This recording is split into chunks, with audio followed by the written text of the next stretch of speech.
Assalamualaikum. Ayo belajar bareng aku lagi di RNM Channel. Ayo semangat, kita latihan soal kebidanan lagi. Kali ini aku mau bahas tentang asuhan kebidanan tentang neonatus, bayi balita dan prasekolah. Oke, kita langsung ke soalnya aja. Nomor 1. Seorang bayi laki-laki usia 12 bulan dilakukan penimbangan oleh ibunya ke puskesmas untuk memantau perkembangan anaknya. Hasil anamnesa didapatkan hasil bayi aktif, sudah belajar berdiri selama 30 detik, dan mampu menyebutkan 2-3 suku kata yang sama. Hasil pemeriksaan fisik, kesadaran kompos mentis, berat badan 11 kilo, panjang badan 75 cm, suhu 36,7, pernafasan 30 kali per menit. Hasil pemeriksaan KPSP didapatkan jawaban ya sebanyak 9. Oke, pertanyaannya, pada kasus di atas, apakah interpretasi tahap perkembangan yang paling tepat untuk bayi tersebut? A. Pertumbuhan dan perkembangan tidak normal. B. Pertumbuhan kurus dan perkembangan meragukan. C. Pertumbuhan normal dan perkembangan meragukan. D. Pertumbuhan normal dan perkembangan menyimpang. Atau E. Pertumbuhan dan perkembangan sesuai umur anak. Dan jawaban yang benar adalah E. Pertumbuhan dan perkembangan sesuai umur anak. Oke, pembahasannya. Pada bayi usia 1 tahun dengan berat badan 11 kg dan panjang badan 75 cm merupakan hal yang normal. Untuk questioning pre-screening perkembangan atau KPSP merupakan screening pendahuluan untuk menilai perkembangan anak usia 0-72 bulan dengan daftar pertanyaan singkat yang ditujukan pada orang tua. Daftar pertanyaan KPSP berjumlah 10 nomor, yaitu pertanyaan yang harus dijawab oleh orang tua atau pengasuh dan perintah yang harus dilakukan sesuai dengan pertanyaan KPSP. Pertanyaan dalam KPSP harus dijawab ya atau tidak oleh orang tua, dengan hasil interpretasi yaitu, bila jawaban ya berjumlah 9-10, berarti perkembangan anak normal sesuai dengan tahapan perkembangan. Bila jawaban ya kurang dari 9, maka perlu diteliti tentang yang pertama, cara menghitung usia dan kelompok pertanyaan apakah sudah sesuai. Kemudian yang kedua, kesesuaian jawaban orang tua dengan maksud pertanyaan. Apabila ada kesalahan, maka pemeriksaan harus diulang. Bila setelah diteliti jawaban ya berjumlah 7-8, berarti perkembangan anak meragukan dan perlu pemeriksaan ulang 2 minggu kemudian dengan pertanyaan yang sama. Jika jawaban tetap sama, maka kemungkinan ada penyimpangan. Dan bila jawaban berjumlah ya berjumlah 6 atau kurang, kemungkinan ada penyimpangan dan anak perlu dirujuk ke rumah sakit untuk memerlukan pemeriksaan lebih lanjut. Lanjut soal nomor 2. Seorang bayi laki-laki usia 18 bulan dibawa ibunya ke puskesmas dengan keluhan diare sejak 1 hari yang lalu. Hasil anamnesis, bayi rewel, BAB 3-5 kali sehari, konsistensi cair, tidak ada darah dalam tinja, minum biasa dan bayi tidak muntah.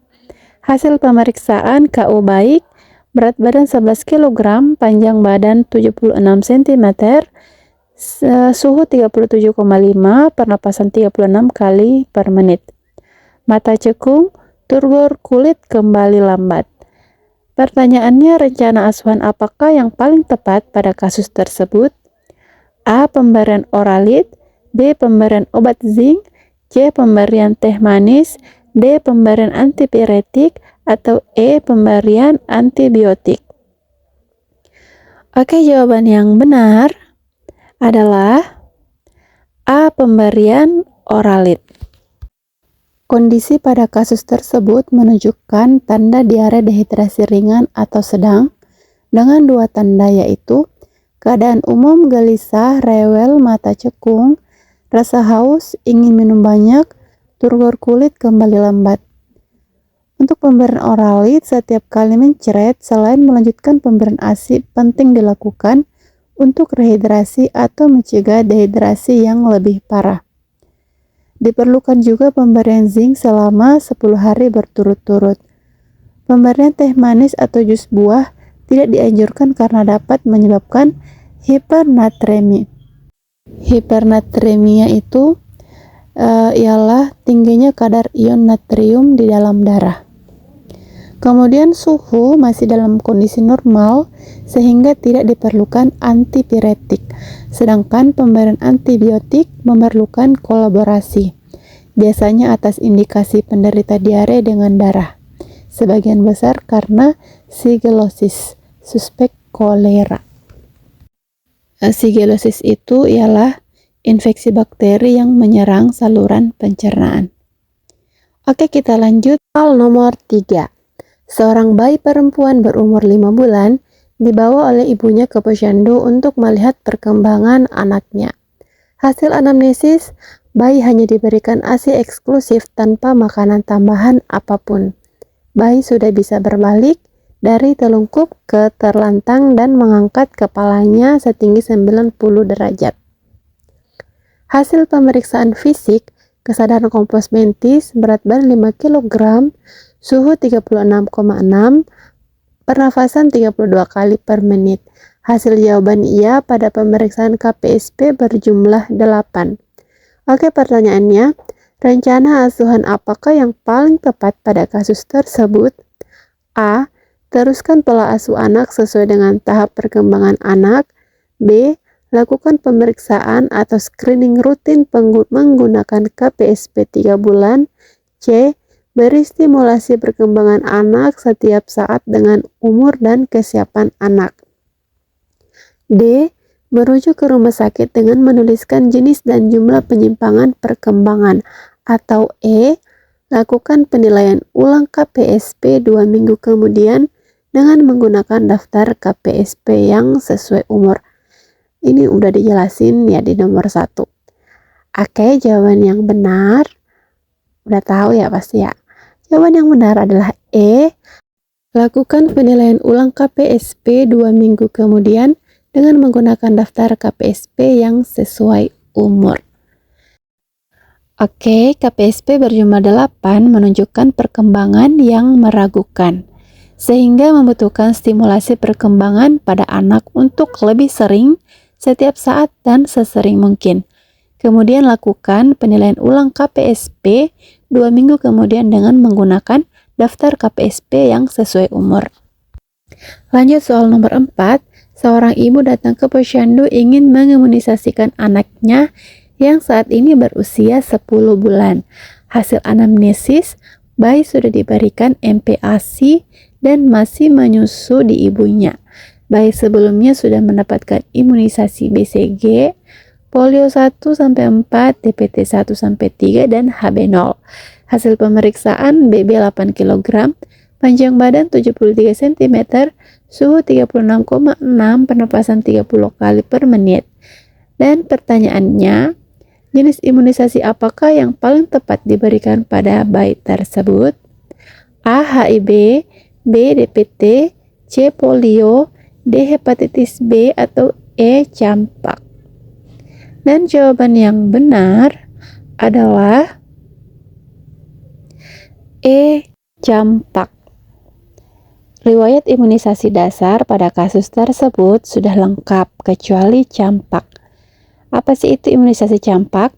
Imunisasi campak adalah vaksin virus hidup yang dilemahkan untuk memberikan kekebalan aktif terhadap penyakit campak yang disuntikkan 0,5 mili secara subkutan pada lengan kiri atau anterolateral paha pada usia 9-11 bulan. Imunisasi campak kedua diberikan saat anak usia 18 bulan. Lanjut soal nomor 5. Seorang datang membawa bayinya ke posyandu yang berusia 7 hari untuk mendapatkan imunisasi. Hasil anamnesis, bayi aktif dan menyusu kuat, Hasil pemeriksaan KU baik, BB 3000 gram, panjang badan 50 cm, suhu 36,6, pernafasan 30 kali per menit. Bidan akan memberikan imunisasi BCG pada bayi tersebut. Pertanyaannya nih, pada kasus di atas, teknik injeksi apakah yang akan diberikan pada bayi tersebut? AIM, BIV, JIC, DSC, atau ESC dalam? Dan jawaban yang benar adalah JIC atau intrakutan. Sedikit materi tentang BCG. BCG adalah vaksin yang memberikan perlindungan terhadap infeksi tuberkulosis. Ini adalah infeksi serius yang memengaruhi paru-paru dan otak, meningitis, tulang, sendi, serta ginjal. Vaksin BCG mengandung bakteri hidup yang telah dilemahkan, yang disebut Mycobacterium bovis, Bacillus calmette-guerin, yang mirip dengan bakteri yang menyebabkan TB. Cara kerjanya dengan merangsang sistem kekebalan tubuh untuk membuat antibodi. Tujuan utamanya adalah menghancurkan bakteri tuberkulosis tanpa menyebabkan penyakit. Disuntikkan secara intrakutan di daerah lengan kanan atas, insertio musculus deltoideus. Dan ini adalah gambar lengkap tata cara pemberian vaksin dengan cara disuntik. Bisa dilihat ya teman-teman ya. Oke, udah selesai pembahasan materi kita kali ini. Semoga bermanfaat untuk teman-teman yang masih berjuang. Dan sebagai penutup, seperti biasa aku mau bacain salah satu kata bijak. Kegagalan adalah saat kamu memutuskan untuk berhenti mencoba. Jika kamu tetap mencoba, itu adalah sebuah proses keberhasilan yang sedang tertunda. Oke, tetap semangat!